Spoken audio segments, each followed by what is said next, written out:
Hey guys, this is Training 180, and today we're going to be taking a look at the Storm Collectibles Violent Ken figure.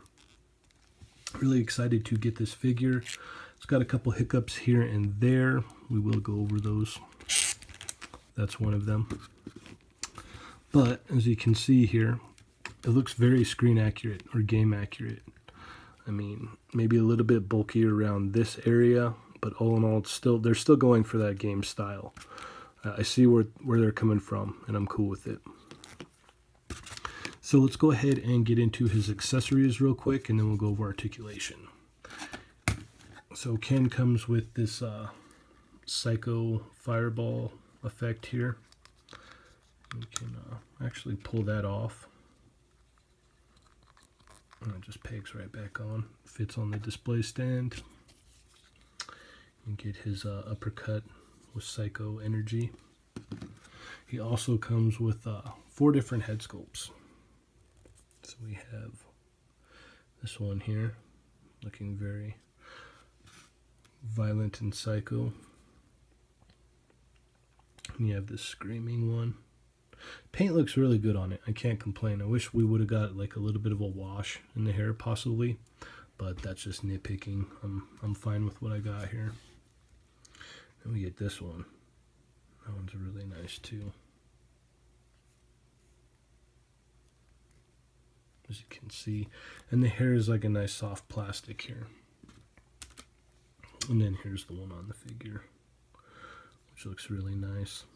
Now there's not much for paint apps on him. I mean, you got the painted colored plastic for the most part. Looks like the gi's got a little bit of paint here and there, but overall there doesn't seem to be much, but it still looks good. I'm still happy with it. I'm not complaining yet.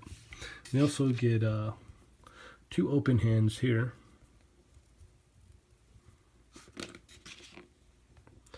2, I guess, grappling or charging energy hands. And these are 2 more grappling charging energy hands, possibly. I'm not sure. If you know, let me know in the comments below down there. Okay, let's go ahead and get into articulation here. Now there's a super long peg down here that goes into the torso, and when I got it, the head was actually stuck on there so tightly that when I pulled it, it pulled this peg out, so I had to get that back in there with all this rubbery plastic. But after I did that and freed it up, it's not too bad.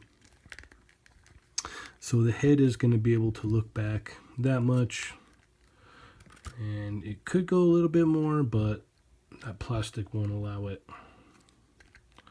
And go from side to side.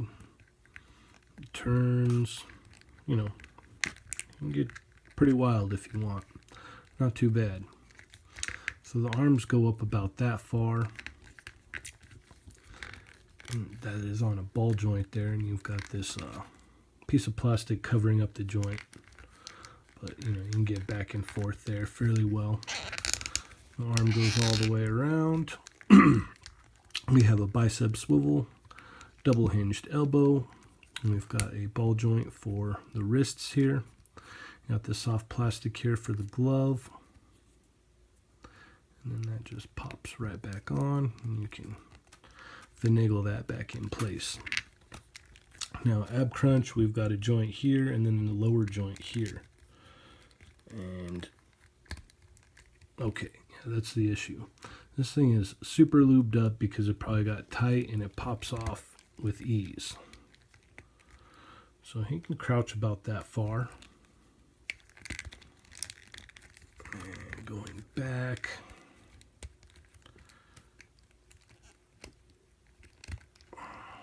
Yeah, it's super loose now.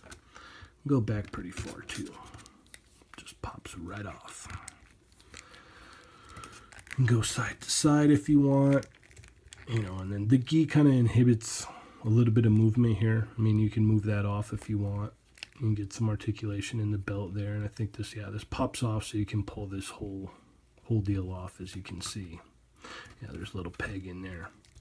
But as you can see, you've got, oh, well, let's just pull it all apart apparently.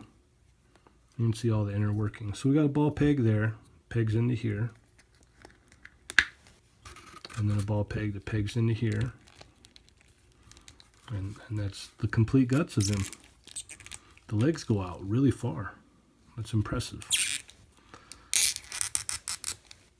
And if I can keep this guy together, you can see how far the legs go up. They go up pretty far. And we get a thigh rotation there. You get a double hinge knee, but you don't get much movement on that. That's too bad. That's pushing it too. Now you get a shin swivel here, which is extremely important. So I don't know what they're doing. These are way better than Akuma's ankles, I gotta say. You can actually, these are even better than Chun-Li's ankles, to be honest. You can go back, you can go forward, and then the pivot is a little wonky. So you can turn that. You want to turn the shin swivel there to get more pivot. And you can get it to pivot however you want. And then we get a toe hinge here as well. So not too bad.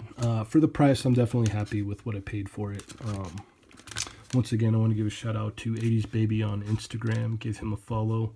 He attended New York Comic Con and was able to pick this up for me. So thank you very much, Mr. Dario. And let's go ahead and compare him with the Akuma, Shin Akuma. As you can see, he is shorter, as he should be. But I do like the ankles better. What they did here is a travesty. There's just nothing there. A little bit up and down, but no pivot whatsoever. It just kind of spins. So you got to spin and a spin. We're not doing a review on that. So we're doing a review on this, and as you can see, that's a lot better. I like the old way better, but oh well. I had the same problem with this one, with this waist here. I don't know what's going on with that. It's just gradually getting looser as I continue with the review here. Alright, so that about wraps it up here. Thanks for watching. Feel free to leave a comment, click subscribe, and check us out on Instagram, Facebook, Weebly, stuff like that. Toy Migos, everything. Alright, peace.